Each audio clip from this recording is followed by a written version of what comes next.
इसलिए आपके पुण्य है ही नहीं। अहंकारी कभी पुण्यात्मा नहीं होता।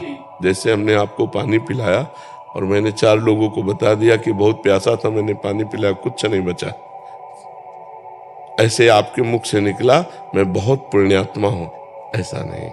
जो बहुत पुण्यात्मा होता है उसके मुख से निकलेगा मैं तो बहुत अधम जीव हूं। नहीं, आप तो बहुत पुण्य करते हैं, वो तो भगवान की प्रेरणा से होता है। मेरे में इतनी सामर्थ्य का मैं पुण्य कर सकूं, वो तो भगवान करवाते हैं और वो गुप्त रखेगा पुण्यों को। तो पहले सुधार करो। जो आपने कहा हम लोग बहुत पुण्य करते हैं, क्या करते हो पुण्य हमें बताओ। लोगों की सेवा करना है या सहायता करना, ये तो धर्म है आपका, मनुष्य धर्म है, कोई पशु थोड़ी हो। तो भगवान ने कृपा की कि आप अपने धर्म का पालन कर रहे हैं, तो पुण्य क्या हो गया उसमें। अपने बेटे को पवाते हो पुण्य हो गया क्या? अपने खाते हो पुण्य हो गया क्या? अपने परिवार को पवाते हो पुण्य हो गया क्या? तो अपने देशवासियों की सेवा करते तो पुण्य हो गया क्या? हम ऐसे देखें जैसे हम एक छोटे से घर में अपने परिवार को खवाएं पियाएं, कपड़ा लत्ता पहनाएं, दवाई कराएं, तो क्या वो पुण्य हो गया क्या? क्योंकि वो मेरा घर है, तो ये मेरा देश है।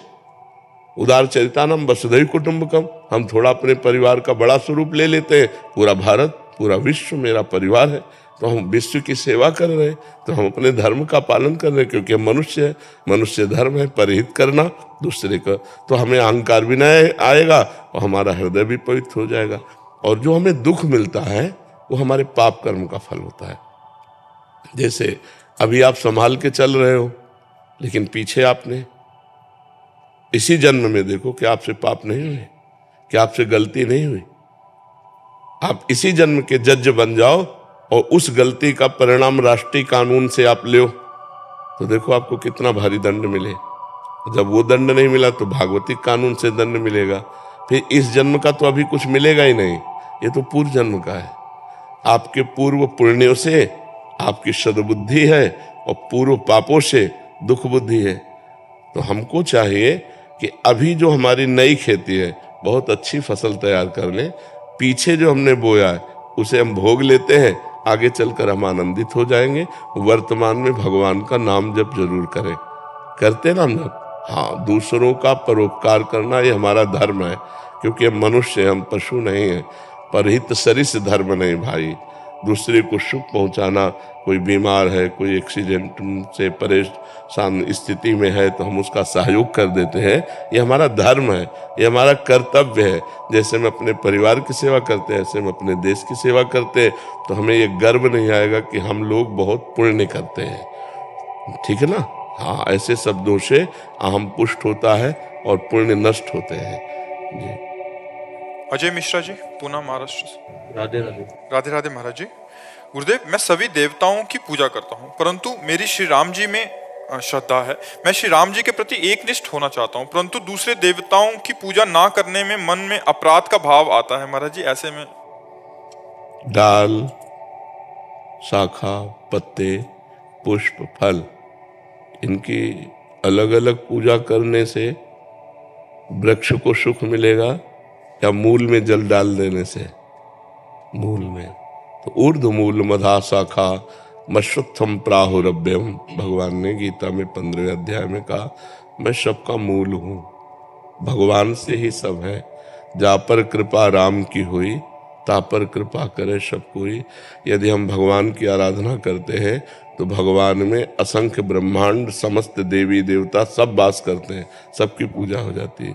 एक भगवान श्री हरि की आराधना करने से सबकी पूजा हो जाती है। तो कोई भी देवी देवता कभी भी नाराज नहीं होगा, क्योंकि भगवान ही सब देवी देवता बने हुए हैं। समझ रहे हो ना? तो यदि भगवान श्री राम के चरणों की अनन्य भाव से आराधना करते हो तो समस्त देवी देवताओं की आराधना अपने आप हो जाती है। लेकिन किसी देवी देवता की आराधना से संपूर्ण आराधना नहीं होगी, क्योंकि आप उसे एक नामधारी देवता केवल समझ रहे हैं। अगर उसमें भगवान भाव कर लो, जैसे गोस्वामी जी कह रहे हैं, जड़ चेतन जग जीव जत सकल राम में जाने। अब किसी की भी आराधना करो, भगवान श्री राम की आराधना हो रही, वो संपूर्ण आराधना है। भगवान की आराधना संपूर्ण आराधना है। भगवत भाव के द्वारा यदि कुत्ते की भी आराधना कर ली जाए तो भगवान की प्राप्ति हो जाएगी। लेकिन भाव भगवान का होना चाहिए कि इसके अंदर भी भगवान विराजमान है। तो जैसे गीता जी में भगवान ने कहा कि देवता की आराधना करने वाले देवताओं को प्राप्त होते हैं, पितरों की आराधना करने वाले पितरों को प्राप्त होते हैं, भूतों की आराधना करने वाले भूतों को प्राप्त होते हैं, और मेरी आराधना करने वाले मेरे को प्राप्त होते हैं।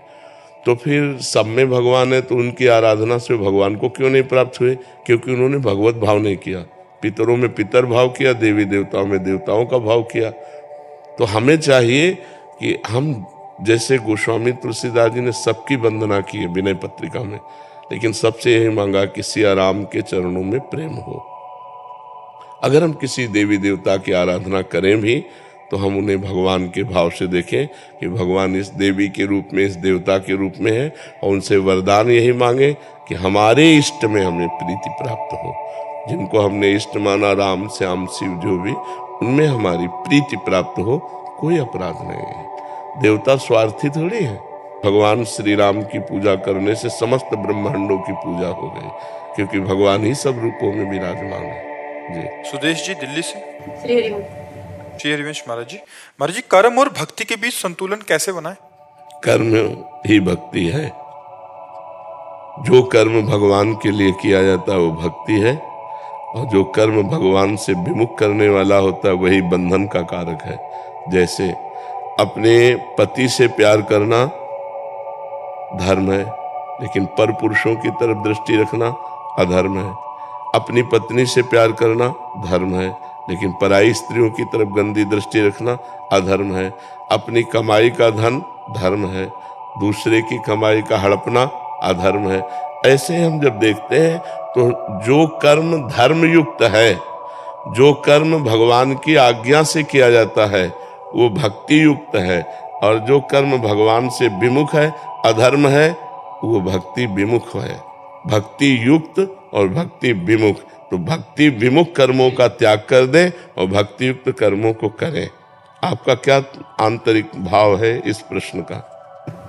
महाराज जी, यही है कि कर्म जैसे हम करते हैं तो उसी को हम भक्ति माने, या मतलब हाँ, वही कर्म भक्ति बन जाए। जैसे आप रसोई बना रहे हो, अपने लिए बना रहे हो तो केवल कर्म है, और भगवान के लिए बना रहे हो तो भक्ति हो गया।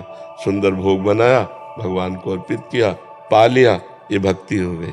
भगवान को अर्पित किया हुआ प्रसाद और संपूर्ण रसोई सेवा, ये भक्ति बन गई। झाड़ू लगा रहे अपने घर में या भगवान के घर में? भगवान के घर में तो भक्ति हो गई, अपने घर में तो कर्म बन गया। पोछा लगा लिया, पति परिवार की सेवा कर रहे, ये भगवान के नाथ सकल संपदा तुम्हारी, मैं सेवक समेत सुत नारी, बढ़िया भक्ति हो गई। भक्ति का कोई अलग ढंग नहीं है। जो कुछ आप कर रहे हो वो भगवान को अर्पित कर दो, और भगवान का नाम जब चल रहा है वही भक्ति हो गया। और भगवान से विमुख होकर बड़े से बड़ा कर्म हो, अहंकार की पुष्टता, वही कर्म बनकर तुम्हारे बंधन का कारण होगा। जब भक्ति युक्त कर्म नहीं होता तो दो प्रकार के कर्म होते हैं, एक पाप कर्म होता है, एक पुण्य कर्म होता है, एक शुभ कर्म होता है, एक अशुभ कर्म होता है। दोनों बांधने वाले होते हैं। मुक्त करने वाला भक्ति कर्म है। तो हम हर कार्य भगवान को अर्पित करें, हर कार्य भगवान के लिए करें। जैसे हमारा शौच स्नान भी भक्ति हो जाता है। अब हम जल्दी से शौच जा रहे हैं, स्नान करके इसके बाद भगवान को मंगला करनी है, नाम जप करना है, भगवान के लिए रसोई बनानी, भगवान के लिए तो हमारा शौच स्नान भी भजन बन गया, क्योंकि हम भगवान के निमित्त कर रहे हैं।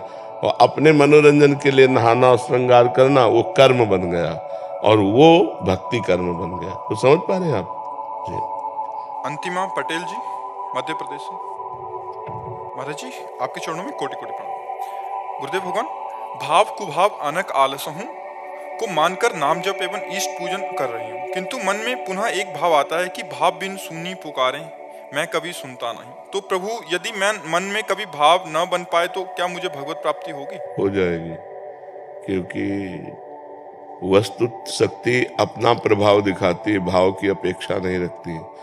जैसे अग्नि में दाहिका शक्ति है, आप भाव रखो तो जला देगी, भाव न रखो तो भी जला देगी। भूल से छू जाए तो जल जाओगे, या कोई जान के छुआ दे तो जल जाओगे, क्योंकि उसमें दाहिका शक्ति है।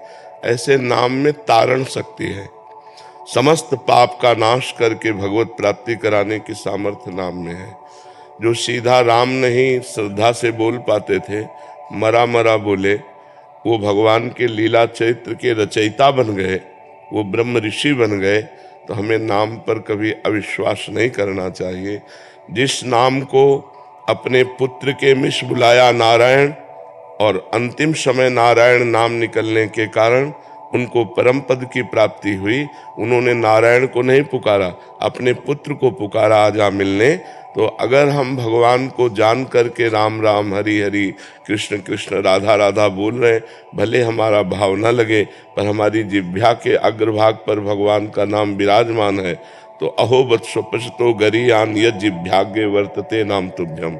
वो चांडाल भी सर्वश्रेष्ठ परम पूज्य हो जाता है जिसकी जिह्वा के अग्रभाग पर भगवान का नाम विराजमान होता है। तो हमें नाम पर पूर्ण ये श्रद्धा रखनी है कि चाहे भाव हो चाहे कुभाव हो, नाम चल रहा है तो नाम के प्रताप से भगवान की प्राप्ति निश्चित है। ये बात समझो। हमारी भावना कब बनती है?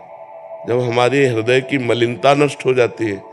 तो जब अभी हमारा हृदय मलिन है तो हम चंचल हृदय से, कुभाव से, अश्रद्धा से, मन ना लगने से नाम जप कर रहे हैं, तो यही धीरे धीरे मन लगने लगेगा, धीरे धीरे मन पवित्र होने लगेगा, धीरे धीरे भाव बनने लगेगा। और ना भी बने तो अभी हम राम बोला, हरि बोला, कृष्ण बोला, शरीर छूट गया तो हमें भगवत प्राप्ति हो जाएगी।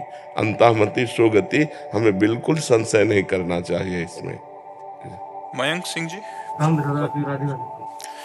महाराज जी, आपके चरणों में कोटि कोटि प्रणाम। महाराज जी, क्या भगवान शिव को मात्र ज्ञान के द्वारा ही प्राप्त किया जा सकता है? उनकी भक्ति में दास्य या सख्य जैसे भाव दशाएं लाई जा सकती हैं? लाई जा सकती हैं। क्यों? भगवान भगवान है। जब भगवान, हम श्री हरि के प्रति ऐसा कह सकते हैं, तो भगवान स्वयं शंकर जी दास्य भाव के आचार्य बन करके हनुमान जी के रूप में राम जी की सेवा कर रहे हैं कि नहीं? भगवान शंकर जी तो हैं, हनुमान जी के रूप में दास्य भाव की सेवा कर रहे हैं। श्री राम जी की प्रत्येक आज्ञा का पालन शिरोधार्य कर रहे हैं। तो राम जी रामेश्वर भगवान की स्थापना करके सेवा कर रहे हैं। भगवान शंकर को अपने स्वामी के रूप में देखें, अपने सखा के रूप में देखें, अपने प्रीतम